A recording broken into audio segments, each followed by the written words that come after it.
hebat, bertemu kembali dengan pembelajaran seni budaya, seni rupa, kelas 7, semester 2.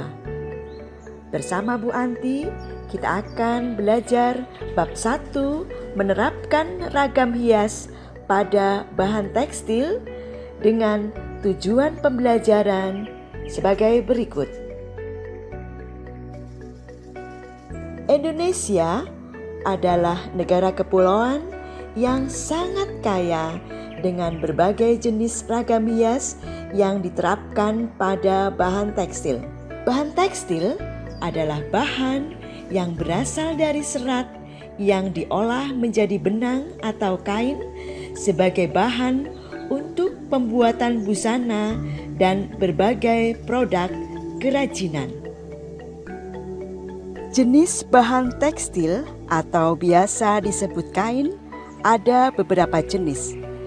Di antaranya kain katun, kain wol, kain sutera, kain polister, dan kain blaco. Mari kita sekarang menginjak sifat-sifat bahan tekstil.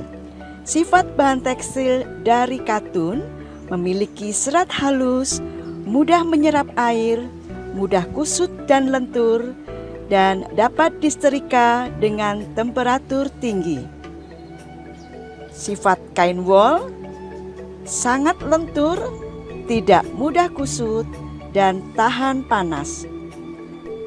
Sifat kain sutra licin, lentur, kuat, berkilap, menyerap air, sejuk bila dipakai. Kain polister terbuat dari kain seperti nilon, sifatnya tidak tahan panas, tidak mudah kusut, dan cepat kering apabila dicuci. Kain blaco mempunyai sifat seratnya tebal dan agak kasar. Mari kita menginjak pada teknik penerapan ragam hias pada tekstil. Beberapa teknik yang lazim digunakan dalam membuat ragam hias pada bahan tekstil yaitu teknik batik. Teknik batik ada beberapa, di antaranya teknik batik tulis. Membatik dengan cara membuat pola pada kain dengan pensil, kemudian menorehkan lilin panas dengan menggunakan alat yaitu namanya canting. Kemudian kain dicelup pada bahan pewarna tekstil dan direbus supaya lilin luntur dan jadilah kain batik dengan motif yang bagus. Kemudian yang kedua, teknik cap atau printing, yaitu membatik dengan cara menyiapkan cetakan sesuai desain pola, kemudian mengecap kain dengan cetakan yang sudah ditempel pada lilin panas, kemudian dicelup pada bahan pewarna tekstil, dan jadilah kain batik sesuai dengan motif yang cantik dan menarik. Kemudian ketiga, teknik batik jumputan, yaitu teknik membatik dengan cara kain dicelup pada bahan pewarna tekstil, kemudian ikatan kain dilepas, dan jadilah kain batik sesuai dengan motif yang unik. Kedua, teknik tenun. Teknik tenun yaitu teknik menganyam benang pakan atau benang melintang pada lungsi atau benang membujur.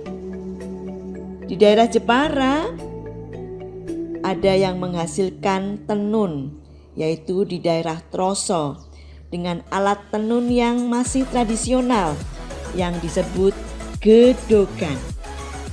Teknik bordir adalah membuat hiasan pada kain dengan cara menyulamkan benang pada kain menggunakan mesin khusus, yaitu mesin bordir. Hasil dari bordir berbentuk timbul. Jadi bahan utama adalah benang warna-warni sesuai dengan kebutuhan.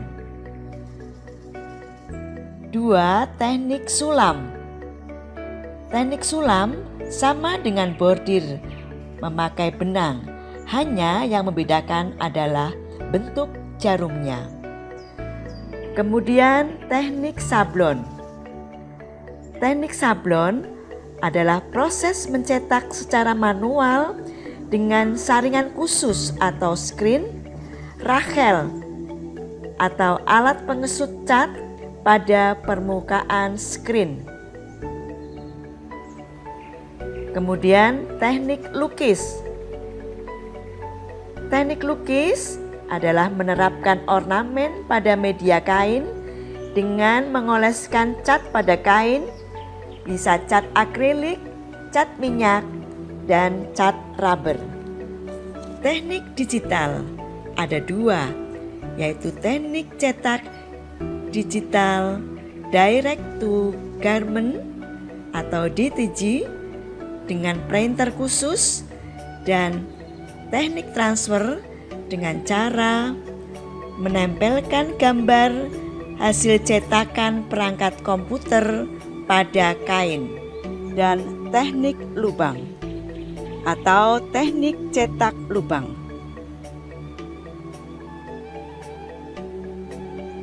Langkah-langkah cara melukis dengan tekstil. Pertama, siapkan kertas gambar, buatlah sketsa sesuai rancangan gambar yang mau dibuat. Kemudian yang kedua, siapkan tas kain belaco atau kaos yang polos putih, diberi alas triplek di dalamnya atau karton. Yang ketiga, lukislah sketsa tadi di permukaan tas kain belaco atau kaos dengan pensil. Kemudian berilah warna, jemur pada sinar matahari, dan jadilah lukisan yang cantik dan menarik yang dibuat oleh anak-anakku semua. Dan inilah contoh-contoh hasil kain lukisan pada tas dan contoh-contoh hasil lukisan pada kaos polos. Ya, anak-anak nanti mengerjakan lukisan pada kaos ataupun pada tas sesuai kreativitas kalian semua ya. Kemudian tugas berikutnya yaitu tugas portofolio membuat clipping aneka gambar ragam hias dari batik, tenun, bordir, sulam, sablon, digital, lukis, ataupun cetak lubang dengan masing-masing minimal 2 gambar, maksimal 4 gambar. Oke anak-anak, selamat berkarya. Sampai jumpa pada pembelajaran berikutnya dan tetap jaga sehat. Salam seni budaya.